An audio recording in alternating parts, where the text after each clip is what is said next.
Kapag mainit ang panahon, anong masarap kainin? Halo-halo. Price check tayo niyan, pati sa mga sangkap sa Unang Balita Live ni James Agustin. James, nagmahal ba ang mga sangkap?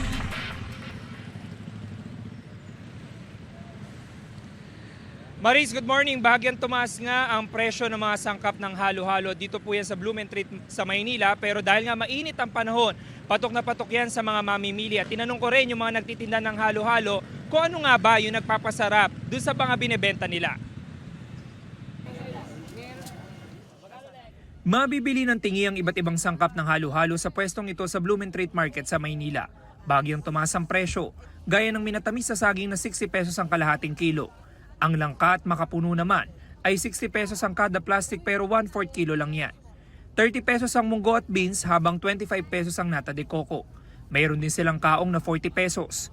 Iba't ibang kulay ng sago na 20 pesos ang kalahating kilo habang yung gulaman ay 2 pesos to 5 pesos ang kada piraso. Hindi syempre mawawala ang leche flan na 30 pesos hanggang 70 pesos habang ang ube ay 100 pesos per kilo.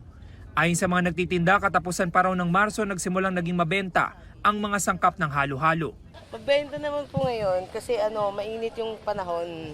Maano sila ngayon, maraming namimili, maraming umu-order. Dahil mas mura, dito dumarayo ang mga nagtitinda ng halo-halo para makatipid. Kailangan lang matamis siya at mga gatas. Yun ang importante sa halo-halo. Ang halo-halo namang ibinebenta ni Alma sa Sampaloc, Maynila na 50 pesos ang kada cup.